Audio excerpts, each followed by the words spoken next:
Et c'est le plateau de Smart Tech. Vous regardez la chaîne Bismart. On est, nous, en direct dès 11h le matin, chaque jour, pour vous parler de numérique et d'innovation et aussi de biomimétisme, puisque c'est l'heure de notre rendez-vous qui porte ce nom.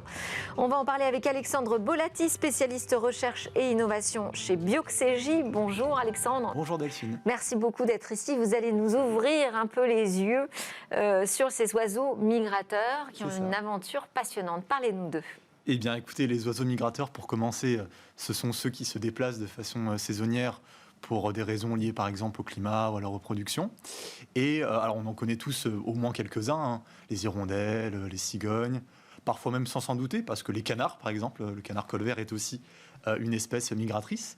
C'est le cas aussi de certaines espèces de corbeaux, par exemple. Et ce qui est assez incroyable, c'est qu'on estime que dans le monde, plus de 40% des espèces d'oiseaux sont des espèces migratrices. Donc c'est vraiment énorme. Effectivement. Et alors, il y a deux familles qui vous intéressent plus particulièrement. Alors, effectivement, les exemples que je voulais mettre en avant, c'est deux records assez incroyables. Le premier, c'est celui de la barge rousse, qui est une sorte de bécasse qui est connue pour faire le vol le plus long connu sans escale chez un oiseau. C'est-à-dire que pour sa migration annuelle, elle part de Nouvelle-Zélande et elle vole sans s'arrêter jusqu'à la mer Jaune, en Chine. Impressionnant. Donc ça représente plus de 10 000 km. Donc on le voit à l'écran. Et, et pourtant, elle n'a pas l'air si costaud que ça. Eh ben non, mais c'est ça qui est assez fascinant. D'ailleurs, le second exemple l'est encore plus. C'est celui de la sterne arctique. Donc c'est un petit oiseau qui ressemble à une mouette. Oui. Et alors celui-là, il est connu pour faire la plus longue migration de tous les oiseaux. Elle vole plus de 8 mois par an au total, parce qu'elle fait le trajet arctique-antarctique, donc cercle polaire arctique jusqu'au pôle sud, enfin jusqu'à l'Antarctique, et ce 2 fois par an. On peut donc dire que c'est un oiseau bipolaire. Et alors, comment arrivent-ils, ces oiseaux migrateurs, à se repérer dans l'espace ? Alors justement, ça c'est une grande question. Il y a plusieurs hypothèses qui sont débattues sur l'utilisation notamment de l'odorat, de la vue, de la mémoire des oiseaux.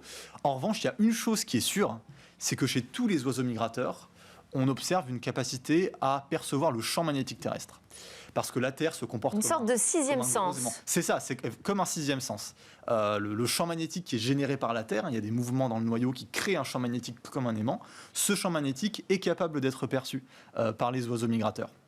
Alors, comment ça se passe ? Oui, de quelle façon ? Alors, on a observé chez ces oiseaux migrateurs, dans leurs yeux plus précisément, la présence de certaines molécules de protéines qui s'appellent des cryptochromes, qui seraient capables en fait de donner l'information aux oiseaux sur leur position grâce au champ magnétique. Parce que ces protéines vont changer finalement, il va y avoir des petites variations en fonction du champ magnétique terrestre. Et donc ça permettrait aux oiseaux, grâce à leur système nerveux, de savoir où ils se situent sur Terre pour orienter leur migration. Et alors si on parle de biomimétisme dans Smart Tech, c'est parce que ça nous permet d'inventer de nouvelles techniques, de nouvelles technologies autour de la navigation notamment. Exactement. Alors en fait, il y a pas mal de pistes qui sont explorées en ce moment pour s'inspirer de cette capacité assez hors du commun des oiseaux migrateurs de s'orienter. Et notamment, il y a des chercheurs qui, en 2020, ont prototypé une puce électronique de très petite taille qui vient justement incorporer ces fameuses protéines cryptochromes, donc on trouve dans les yeux des oiseaux. Et ils ont été capables de créer justement un capteur qui permet de mesurer le champ magnétique.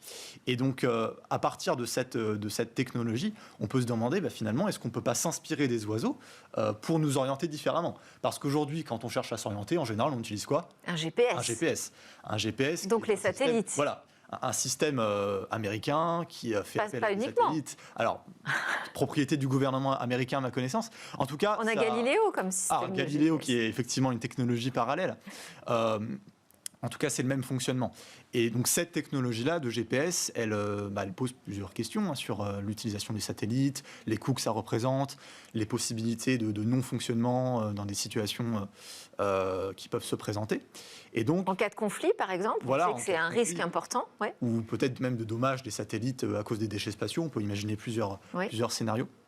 Et donc, ce serait intéressant de s'inspirer des oiseaux pour se passer de satellites et pouvoir se repérer sur Terre uniquement grâce au champ magnétique. Et finalement... C'est un peu le système de la boussole, c'est ça ? Oui, on peut dire ça. C'est exactement comme une boussole, mais finalement, qu'on retrouve également dans la nature. Et donc...